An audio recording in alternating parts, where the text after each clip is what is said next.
Selamat datang kembali di mata kuliah online atau materi IT for Marketing atau IT untuk konsentrasi pemasaran. Kita masih ada di bab mengenai Internet and Marketing Mix bagian ke-6. Bagi Anda yang belum melihat video sebelumnya, silakan dicek di playlist. Di bagian awal dari bab ini saya membahas mengenai pemahaman dasar untuk marketing mix. Kemudian saya lanjutkan dengan impact dari internet terhadap marketing mix.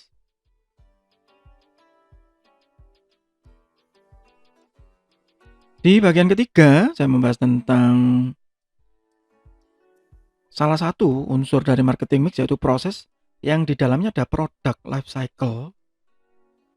Yang pada saat di era internet seperti ini, maka ada yang dinamakan saturation, atau di dalam product life cycle itu sudah mulai jenuh atau mulai tergerus oleh teknologi.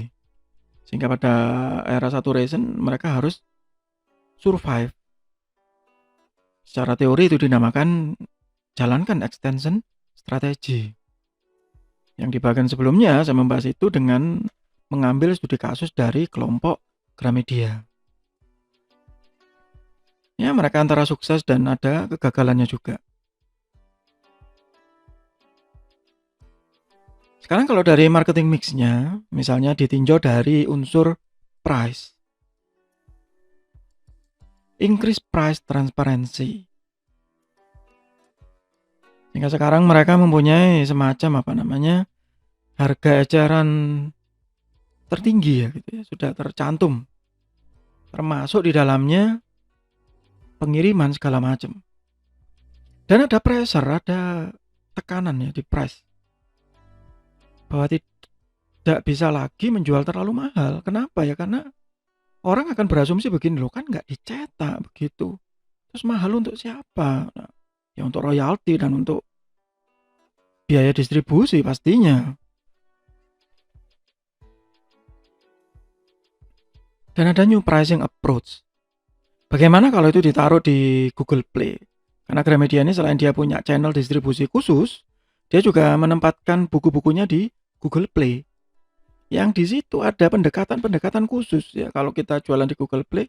Karena di Google Play kalau kita set menjadi word dunia, seluruh dunia boleh beli. Di situ nanti juga ada automatic translation, ada macam-macam. Maka harga akan mengikuti kurs di tiap negara masing-masing. Ada pendekatan yang berbeda, ada aturan yang berbeda, termasuk di dalamnya aturan pajak. Sehingga akhirnya ada alternatif pricing structure. Kita lihat, kalau di Gramedia ya, increase price transparency. Nah, ada satu hal yang menarik bahwa mereka menawarkan subscription bulanan. Yang sebenarnya ini sudah tidak transparan lagi. Tetapi dia lebih murah, cheaper. Seperti streaming ya, seperti yang sebelumnya saya ceritakan mengenai musik ya. Pada saat MP3 sebelumnya itu dijual eceran yang mengakibatkan pembajakan merajalela kemana-mana. Kemudian di streaming kita belinya paket. Subscription yang kalau dihitung-hitung jatuhnya lebih murah loh ya. Jauh sekali. Kalau dulu saya sering beli MP3 secara resmi ya. Di website Melon namanya kalau yang Indonesia. Atau kalau yang di luar negeri yang musik asing saya sering di MP3 record gitu. Yang sebenarnya sudah cukup murah itu ya. Kalau yang luar negeri itu 0,0 sekian dolar begitu, sen ya hitungannya. Kalau yang Indonesia lebih mahal, hitungannya sekitar 1.000 sampai 3.000, kadang 5.000 gitu. Ya kemudian digantikan dengan subscription. Seperti Juk ini misalnya. Kalau ada promo gitu ya, yang saya dapat waktu awal-awal, ya kemarin terakhir saya dapat promo itu 100 berapa ya? 150 ribuan kalau nggak salah. Itu saya dapat hampir 1 tahun ya. Karena kalau beli 6 bulan gratis 4 bulan kalau nggak salah waktu itu. Hampir 1 tahun dengan harga yang murah sebenarnya. Kalau dihitung 1 bulan mungkin hanya 10 sampai 15 ribu untuk mengakses musik yang tidak terbatas hitungannya. Cheaper, iya. Sehingga akhirnya ada new pricing approach, monthly and automatic renewal, dan ada alternatif. Ini yang hanya dari price loh ya. Bahwa itu harus bermetamorfosis, harus berubah, harus dipikirkan ulang. Bagi pihak vendor, pihak produsen, ini sesuatu hal yang sangat berat sebenarnya untuk dihitung. Nah, ini contoh. Ini saya capture dari website Gramedia pada saat video ini dibuat. Ini tanggal berapa sekarang? Video ini dibuat tanggal 22 Juli 2020. Ya, mungkin pada saat Anda melihat video ini, mungkin saja bisa berubah. Ya, ini saya capture sebagian ya. Khususnya di bagian harga. Pada saat saya membuat video ini, mereka punya beberapa pricing structure ya. Ada yang full premium package 90 ribuan ya. Bisa baca semuanya dalam waktu sebulan.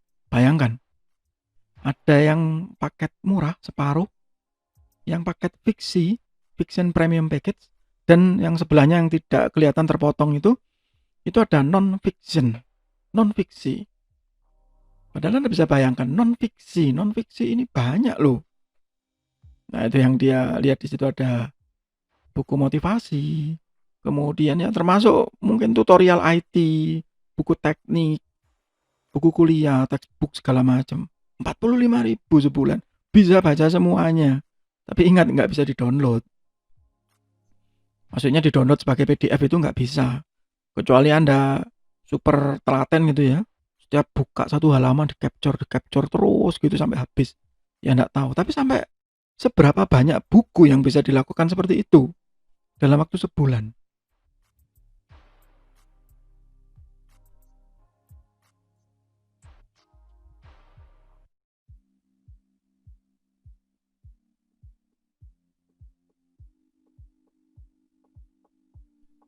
Ada efisiensi harga.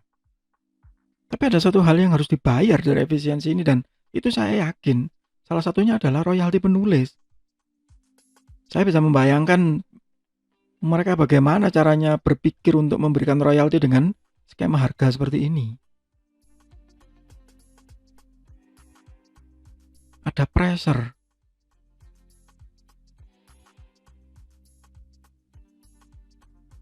Dan ada pendekatan baru. Sebelumnya itu mereka hanya punya yang full premium, sekarang punya fiksi, punya non-fiksi. Nggak tahu nanti mereka punya apa lagi, mungkin nanti punya kit, punya nggak tahu.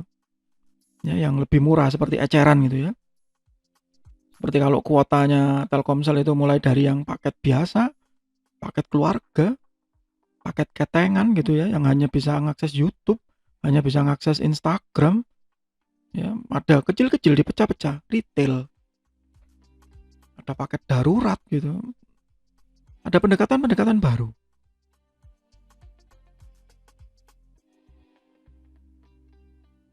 Dan itu yang mulai dipikirkan oleh banyak vendor saat ini ya. Nah, ini contoh ya. Ini dari websitenya juga. Ada alternatif pricing structure. Anda bisa perhatikan majalahnya. Khusus anak-anak. Mengambil momen dia. Mengambil momen Hari Anak Nasional. Di bulan Juli diberikan diskon. Anda bisa bayangkan. Mulai dari majalah Bobo, Bobo Junior, majalah Mombi, ya begitu. Yang dulu kalau Mombi ini salah satu andalannya adalah halaman yang bisa digunting ya. Untuk apa itu? Untuk ya craft kecil-kecil ya, kerajinan kecil-kecil untuk anak-anak.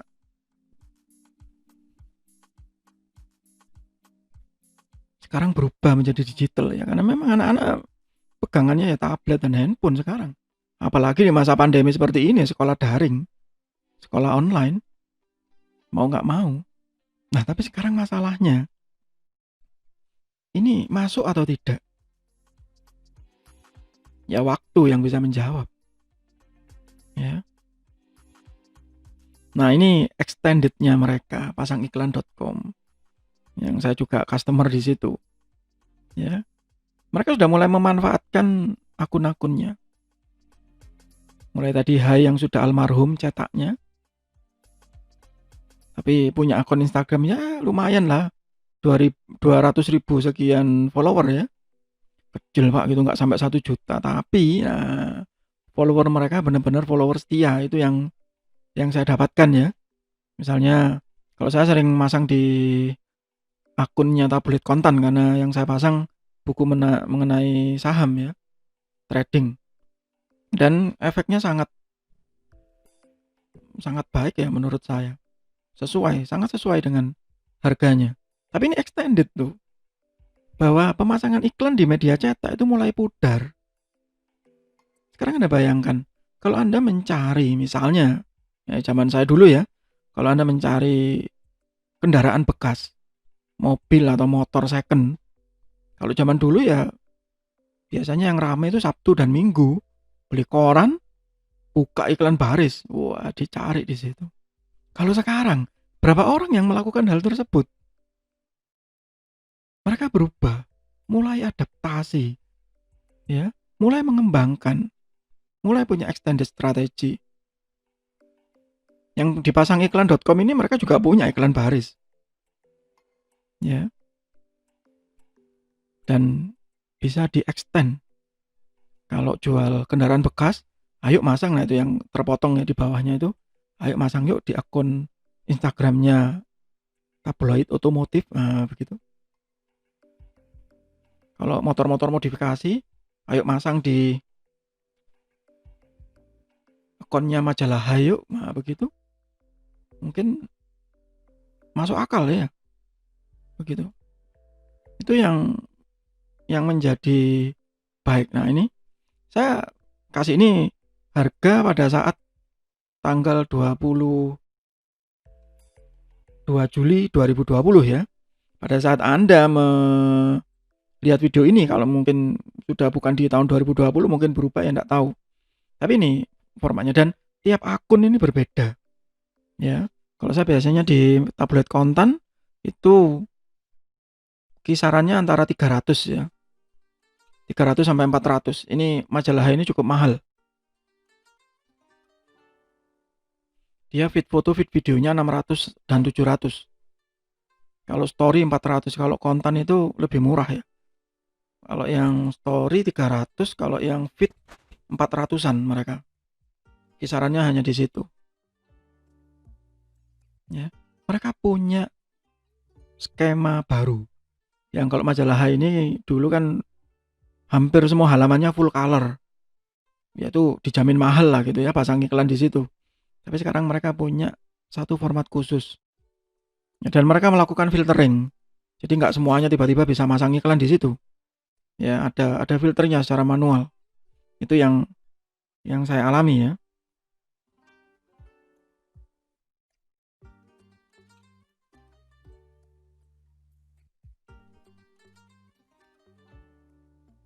Ini sebuah kemajuan? Iya dong. Ya, ini extended strategy. Meskipun sedikit terlambat karena majalahnya sudah tewas duluan begitu ya. Tapi saat ini baik untuk survival. Ya. Dibandingkan pesaingnya loh ya. Ada beberapa pesaingnya yang masih kekeh gitu ya dengan apa kalau saya sebut itu arogan ya.